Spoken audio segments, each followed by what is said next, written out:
Boa. Então, agora uma segunda parte da minha apresentação, falar de um segundo serviço que é também implementado pelo Centro Europeu de Previsão do Tempo. Desta vez, o diretor de serviço é o Carlo Bontempo, a quem eu agradeço mais uma vez os slides, e assim como a equipa do C3S e os seus contratantes, por terem fornecido o material desta apresentação. Então, mais uma vez, o Copérnicos, já vos disse há pouco, é um programa da União Europeia para fornecimento de dados de monitorização do nosso meio ambiente e desenvolve-se em torno destas áreas temáticas. E acabo de vos falar da monitorização da atmosfera e agora vou-vos falar do serviço Climate Change. Então, em números, começo por vos falar do impacto que o serviço tem tido nos últimos anos. Portanto, estamos a falar de cerca de 300 mil utilizadores registados, e depois vários milhões que são utilizadores externos, mais uma vez também por causa daquele efeito multiplicador, portanto, que tem a ver com o facto da informação não ser apenas disponibilizada sob a forma de dados numéricos, mas também sobre artigos de jornais, notícias, websites, etc. São 800 milhões de pedidos feitos à Climate Data Store e um total de mais de 170 petabytes de dados disponibilizados ou descarregados. Os nossos datasets mais populares são as reanálises, ERA 5, sem dúvida. Depois temos a ERA 5 Land, que é também uma reanálise, mas focada em terra, já vos vou falar um bocadinho mais sobre isso. A previsão sazonal, as reanálises regionais e oceânicas e também os produtos de satélites e civis. Em todo o mundo temos cerca de 40% dos utilizadores estão na Europa, 38% na Ásia, e depois temos poucos utilizadores em África, que é algo que nós gostaríamos de atacar e queríamos que os nossos produtos sejam utilizados mais homogeneamente em todo o mundo, em particular nos países com menos recursos. Então, a ideia do C3S é fornecer então dados livres, grátis, para que possam ser tomadas melhores decisões para precaver o nosso futuro. Para isso, é preciso conhecer o passado, o presente e os futuros possíveis que possam existir. Em relação ao passado, o C3S disponibiliza uma série de observações, não só de satélite, mas também in situ.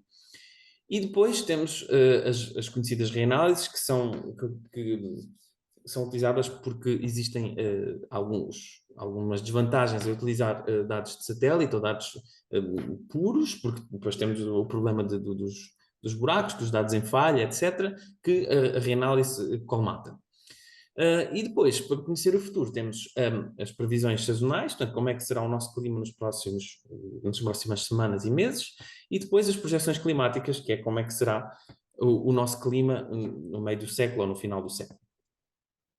Estas visões de futuro dependem fundamentalmente das nossas escolhas, por isso é que temos aqui estas diferentes barrinhas, porque dependendo das escolhas que nós façamos para combater as alterações climáticas, podemos aquecer mais ou menos. Ok. Então começo por falar um bocadinho das observações. Então, a WMO e o GECOS identificaram uma série de variáveis que nos permitem compreender a mudança climática como um todo. Isto porque a mudança climática é muito mais do que um aumento de temperatura. Por isso é que a expressão aquecimento global caiu um bocadinho em desuso, porque as mudanças são muito mais transversais.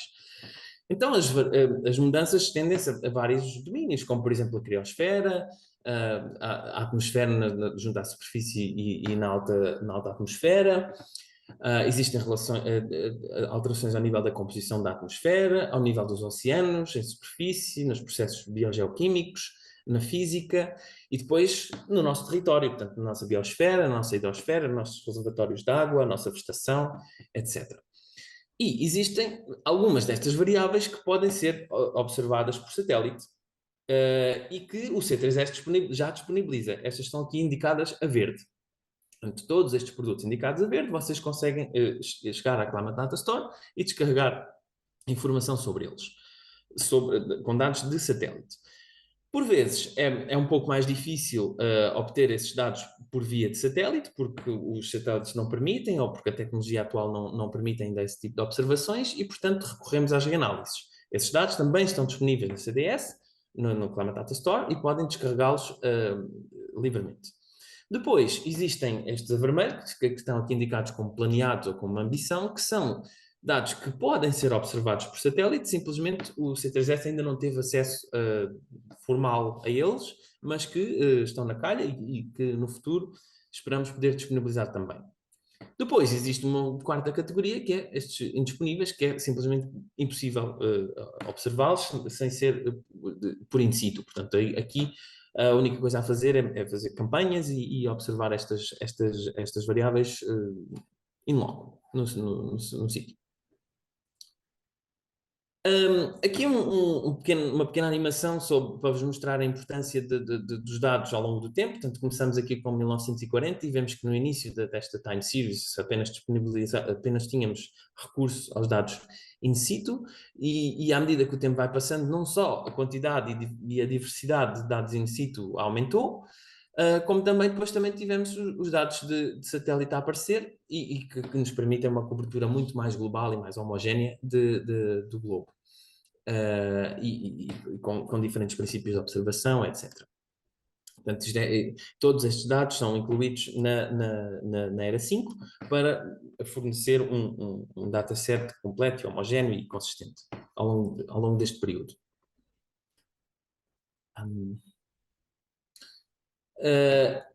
Um dos serviços do C3S é bastante interessante. Nós disponibilizamos um serviço de depósito de dados que que resgata observações.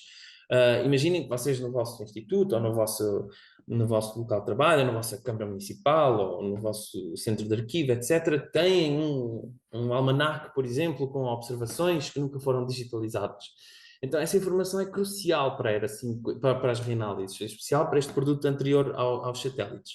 Portanto, o que nós temos é um serviço que vos permite digitalizar essa informação e comunicá-la ao SNWF para que nós possamos utilizá-la para a produção das reanálises. E isso tem sido feito e essas novas observações vão ser utilizadas nas próximas edições das reanálises, como por exemplo a Era 6.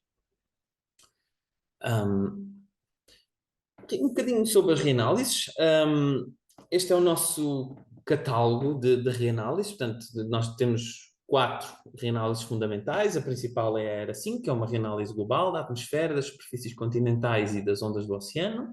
Está disponível desde 1940, com um atraso de até 5 dias em relação ao tempo real, uma resolução horária e uma resolução espacial de 30 km. Depois temos uma versão que nos dá uma espécie de zoom sobre as variáveis sobre superfícies continentais, era 5 Land, com uma resolução aumentada de 9 km, e que tem um tratamento dos processos das superfícies continentais melhorado, e, portanto, se estiverem interessados nesse tipo de processos, recomendo a utilização desta em relação à Era 5. Depois existem análises regionais, uma focada na Europa e outra focada no Ártico, que são muito focadas nos processos sobre estes territórios. Depois, jusante da reanálise, existem estas aplicações. Existe um pós-processamento dos dados de reanálise para que são focado em determinadas aplicações. Neste caso, dou-vos aqui um exemplo de dados para a agricultura e segurança alimentar. São estes dados Era 5, que é um produto que é baseado em Era 5, mas que depois é corrigido em relação a vieses conhecidos, é disponibilizado com uma resolução de 0,1 graus, desde 79 até o tempo real, e fornece um conjunto de 22 variáveis diretamente utilizáveis nas aplicações de agricultura, como, por exemplo, temperatura, as suas estatísticas, a média, a mínima, a máxima, etc., a precipitação e os seus tipos, a radiação global, a pressão de vapor, umidade relativa, etc. E depois, este tipo de dados são utilizados em noutros portais de dados, como por exemplo a FAO utiliza estes dados para elaborar os seus relatórios operacionais. Outro exemplo que achamos curioso é esta análise do potencial eólico e de solar fotovoltaico para a África. Isto é um artigo que foi publicado, não está propriamente nas páginas do C3S. É um artigo que avaliou este potencial e que, mais uma vez, com base em dados de reanálise, permite avaliar estes potenciais e tornar as comunidades africanas mais sustentáveis. Portanto, utilizando esta informação, elas podem se capacitar e investir em energias renováveis e diminuir a sua dependência em relação aos combustíveis fósseis. Depois, queria-vos dar um bocadinho de informação sobre o que é esta equipa de Climate Intelligence. Eu não consegui traduzir isto para português. É uma equipa no C3S cujo objetivo é monitorizar a evolução do clima, com recurso a todos os dados de que vos falei, e fornecer ao grande público a informação mais recente. E para isso, a equipa elabora boletins mensais do clima, onde discute as principais anomalias observadas no mês anterior, e depois põe-nos em contexto não só dos períodos de referência definidos pela WMO, mas também em relação ao período pré-industrial. Para isso, elabora anualmente depois, além disso, elabora anualmente os Global Climate Highlights, portanto é uma publicação que é feita em janeiro, que analisa os principais eventos do ano anterior e disponibiliza-os de imediato no nosso website. E depois uma versão mais consolidada disso, e até com mais impacto mediático, é o relatório do State of the Climate, que é lançado em abril, e que este ano foi efetuado pela primeira vez em colaboração com a WMO. Depois, a equipa desenvolve ferramentas para facilitar o acesso à informação, como, por exemplo, o Climate Pulse, que é uma ferramenta que vos mostro de seguida. E aqui, temos aqui este videozinho que vos mostra uma ferramenta que permite verificar como é que a temperatura do ar e do oceano tem variado ao longo das últimas décadas, com séries temporais e mapas, que vocês podem ver aqui, em quase tempo real, com aproximadamente 2 dias de atraso. A ferramenta depois permite exportar os dados, tanto na forma numérica, como também na forma de figuras. Portanto, vocês podem simplesmente exportar estas figurinhas que vêm aqui e podem brincar aqui com este globo, que é interativo. Vocês podem explorar com mais detalhes as regiões de interesse, etc. E tem sido um recurso precioso para os jornalistas que estão cada vez mais ávidos e hábeis na manipulação desta informação, graças a estes recursos que nós lhes disponibilizamos. Portanto, convido-vos a explorar. O endereço é pulse.climate.copernicus.eu e está disponível, vocês podem ir lá brincar um bocadinho. Depois, previsões e projeções. Olhamos para o futuro, olhamos como é que o clima vai ser nas próximas semanas e meses, isso é a nossa previsão sazonal. Mais uma vez, dados disponíveis na Climate Data Store. São previsões multissistema, portanto, estão vários sistemas de modulação envolvidos neste esforço. As previsões são disponibilizadas a cada dia 6, no caso do modelo do Centro Europeu, e a cada dia 10 para os restantes. Portanto, podem ver como é que vai ser a evolução nas próximas semanas e meses. Se não tiverem capacidade ou necessidade de pegar nos dados eles mesmos, podem simplesmente verificar os produtos gráficos que nós disponibilizamos para as principais variáveis, neste endereço que aqui está, e podem ver simplesmente as cartas para ver como é que para vocês próprios fazerem próprio acompanhamento. Aqui um exemplo de aplicação desta previsão sazonal, que é, por exemplo, como é que vai evoluir o El Niño nos próximos meses. Então, as nossas previsões apontam para um desagravamento do El Niño, transição para Laninha, é o que nos mostra a nossa estimativa multissistema. Depois temos aqui uma análise de percentis, portanto, que nos informa qual é que é a probabilidade destas coisas acontecerem. E já agora mostramos também aqui o que é que acontece quando estamos em El Niño e o que é que acontece quando estamos em Laninha. São estes mapas que aqui temos para a temperatura no topo e para a precipitação aqui em baixo, para 2 meses diferentes, janeiro e... não, janeiro, é sempre janeiro, peço desculpa. A diferença é... é que temos Laninha e El Niño, assim é que é. Portanto, comparamos, podem ver que a temperatura aqui no Pacífico tem uma anomalia negativa nos casos de Laninha e uma anomalia muito positiva nos casos de El Niño. Isto é o que nós conhecemos por El Niño. E depois as influências ao nível da precipitação. Pronto, se quiserem saber mais, fica aqui o endereço. Acho que é sempre interessante, até também pelos impactos que isto tem em algumas regiões africanas. Depois, projeções climáticas, aqui já estamos a falar de mais longo termo, estamos a falar de como é que o nosso clima vai mudar nas próximas décadas e séculos, até. Séculos, se calhar, um bocadinho forte. O que nós temos aqui é, o C3S, o principal papel é uma distribuição dos dados, portanto, providenciamos um acesso facilitado aos dados, fazemos também controle de qualidade e também temos algum investimento ao nível da formação. Portanto, temos tutorials que vos capacitam a como interagir com os dados. Portanto, temos vários tipos de projeções climáticas, temos as globais, as decadais e as regionais. E tudo isto é tudo acessível através da Climate Data Store, portanto, através destas entradas na Climate Data Store. Um outro recurso muito interessante que nós disponibilizamos e que tem a ver também, mais uma vez, com aquela preocupação que nós temos em transmitir esta informação a todos os tipos de público, desde os utilizadores com mais capacidade, preferem descarregar os dados, trabalhar sobre eles, extrair ciência ou simplesmente pô-los numa forma gráfica da sua preferência.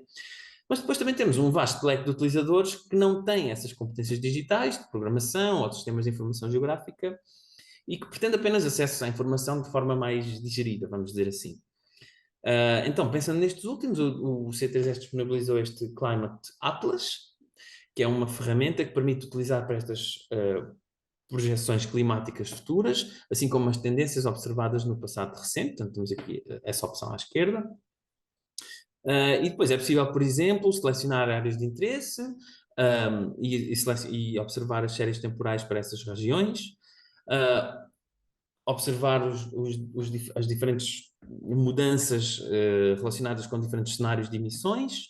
É possível ver os impactos em diferentes variáveis, além de outras opções de personalização dos gráficos, tudo de forma muito simples e interativa. Mais uma ferramenta muito útil fornecida pelo C3S.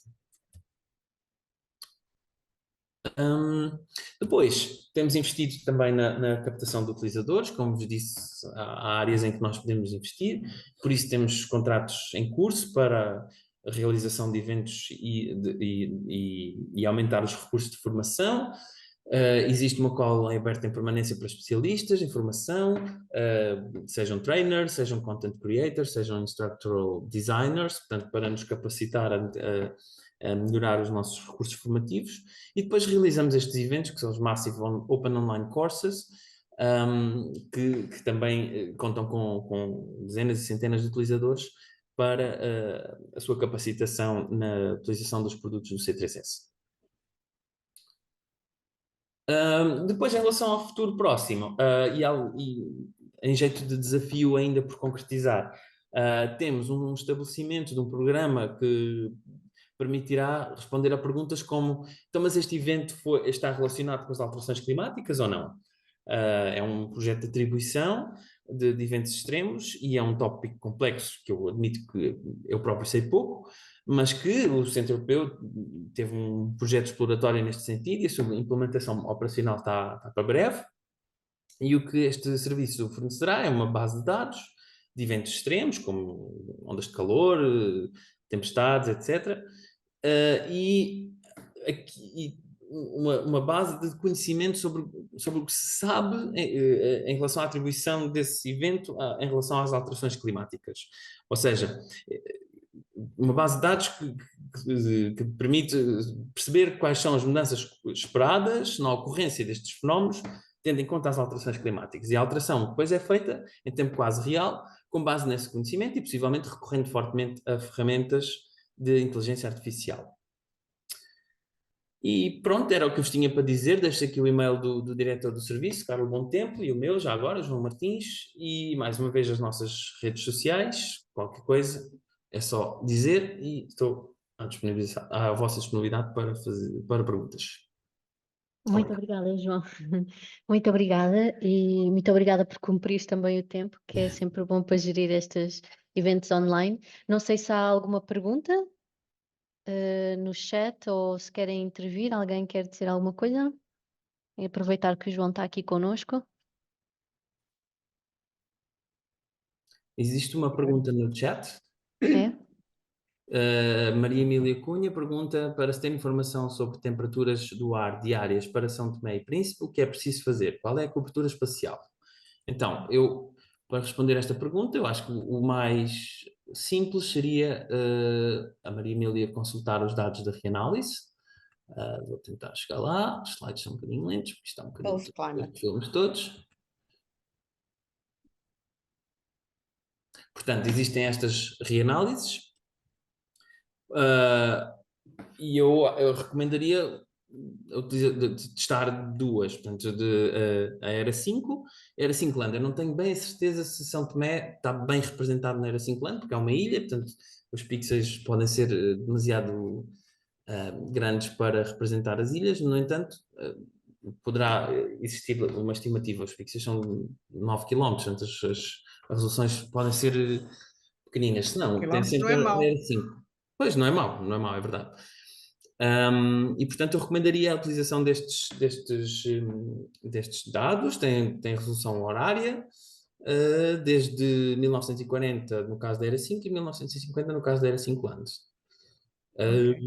Não sei se respondo à pergunta. Ok, portanto, utilizo o Pulse Climate. Pode utilizar o Climate Pulse para uma visualização rápida, mas eu acho que o Climate Pulse permite-lhe ver já os dados já na forma gráfica. Portanto, se quiser fazer um zoom no Climate Pulse, consegue, portanto, abre o Climate Pulse e depois o mapinha consegue expandi-lo, não é? E pode tentar ver se consegue ver lá Santo Tomé e Príncipe. Eu acho que sim, acho que consegue.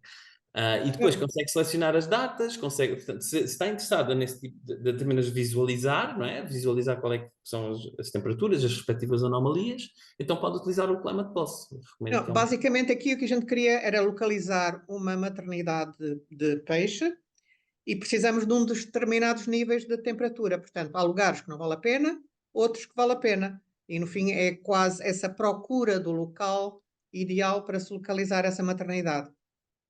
maternidades de peixe, portanto, Mas é ambiente marinho, certo? Não, Não? isto é para a aquacultura, é tilápia, é para a Ah, aquacultura ok, ok. terrestre. Uhum, Ok, estou a uhum. perceber. Pois Não isto sei pode se ser útil para site selection, não é? Tentar perceber Aliás, é essencial thresholds para de site temperatura. selection. Uhum. Porque aquilo que eu consegui até agora não consigo ter a cobertura é muito vasta e eu não me dá a informação real de onde é que eu poderei Eu pôr a também dita maternidade. poderia também sugerir as simulações Cordex, que são simulações de alta resolução espacial, que também podem, que eu julgo que estão disponíveis no C3S, não tenho absoluta certeza, peço desculpa, mas acho que sim. Acho que consegue descarregar no C3S, na CDS, desculpe, na Batata Store, que são simulações regionais, portanto, tem informação mais regional, mas teria de verificar. Ok, obrigadinho pela Porque vossa permite um zoom informação. mais preciso, percebe? Vou tentar explorar isto. A gente Boa. começa, não é? O que interessa é Exato. começar. E Maria Emília, se tiver dúvidas, chateie, mande e-mail e tentamos ajudar Tá, eu todos. chatei sempre. Sim. Obrigadinho. E agradeço-lhe também por ter desbloqueado aqui o nosso chat, porque agora temos algumas perguntas.